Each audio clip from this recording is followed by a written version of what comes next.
अशी ही कणिक आप्पे पात्रामध्ये ठेवून आपण अतिशय चविष्ट आणि युनिक रेसिपी पाहूया। नमस्कार, मी सुरेखा आणि आपल्या या देवदर्शन किचन मध्ये तुम्हा सर्वांचे अगदी मनापासून स्वागत करते। चला तर मग अतिशय झटपट होणाऱ्या अशा रेसिपीला सुरुवात करूया। तुरीची डाळ घेतली आणि पाव वाटी म्हणजे पोहे खाण्याचे 2 चमचे मुंगाची डाळ आणि 2 चमचे मसूरची डाळ घ्यायची आहे।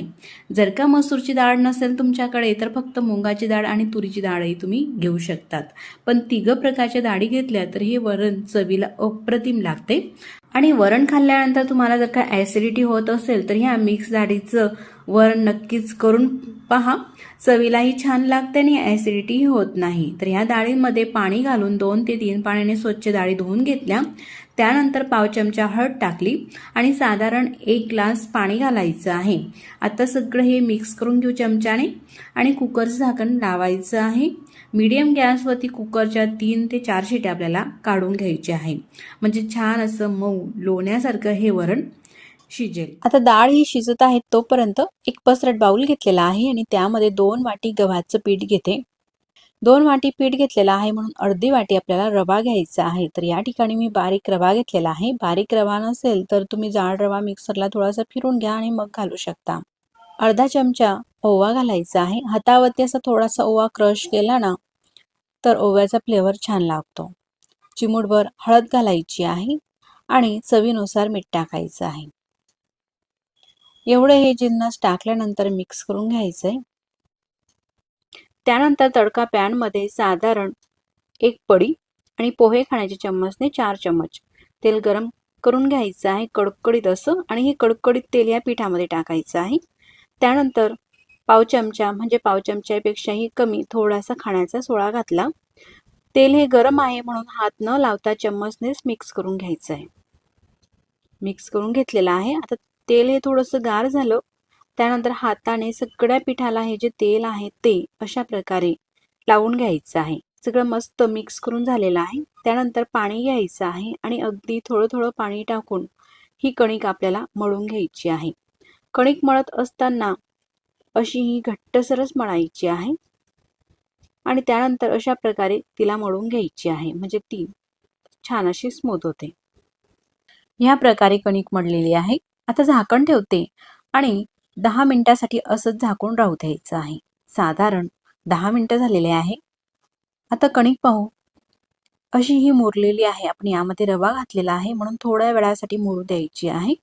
त्यानंतर असे छोटे छोटे गोळे करायचे आहे।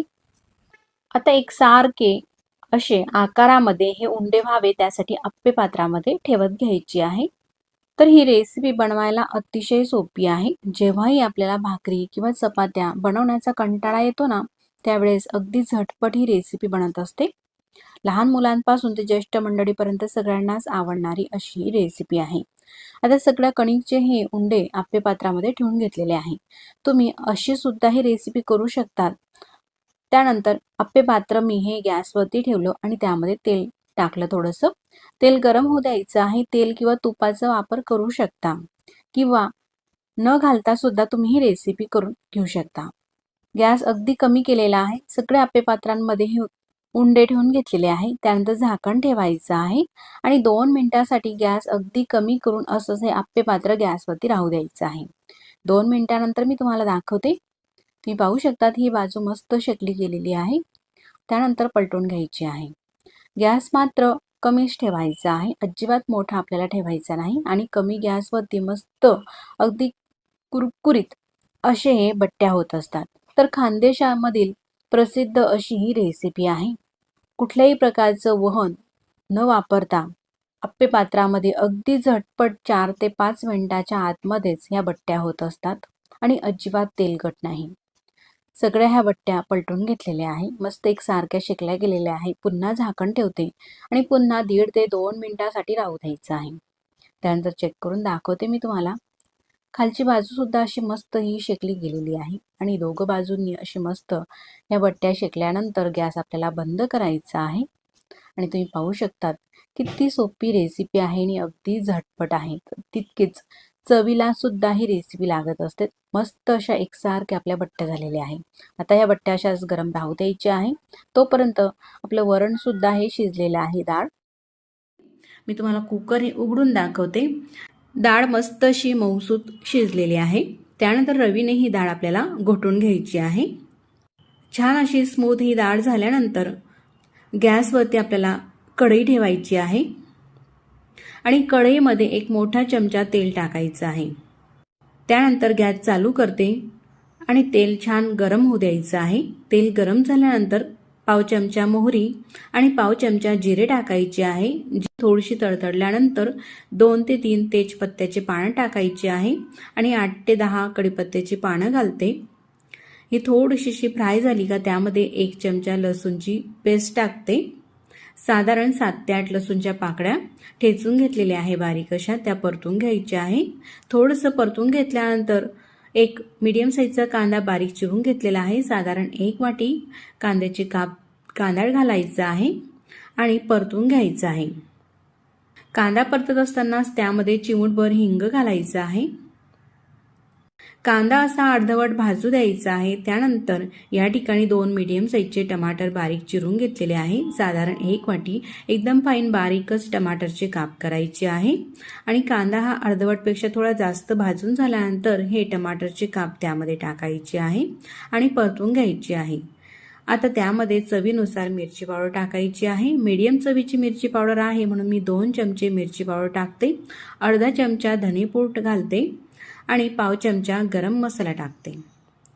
एवढे हे सुके मसाले टाकून घेतल्यानंतर परतून घ्यायचं आहे. हे जे सुके मसाले आहे हे व्यवस्थित छान असे भाजावे, छान तरी सुटावी. त्यासाठी या मसाल्यांमध्ये अगदी थोडंसं आपल्याला पाणी टाकायचं आहे. तुम्ही पाहू शकतात या प्रकारे पाणी टाकून घेतल्यानंतर मिक्स करायचं आहे. जास्तही पाणी टाकायचं नाही, अगदी थोडंसंच पाणी टाकून हे मिक्स करून घेतलेलं आहे. टमाटरचे काप छान असे मऊ शिजावे त्यासाठी 1 मिनिटासाठी झाकण ठेवून घेतलं. 1 मिनिटानंतर मी तुम्हाला दाखवत आहे. टमाटर सुद्धा छान असा मऊ झालेला आहे आणि मसाले सुद्धा मस्त असे भाजले गेलेले आहे. त्यानंतरच कुकरमध्ये शिजून घेतलेलं हे जे वरण आहे डाळीचं ते टाकायचं आहे या मसाल्यामध्ये.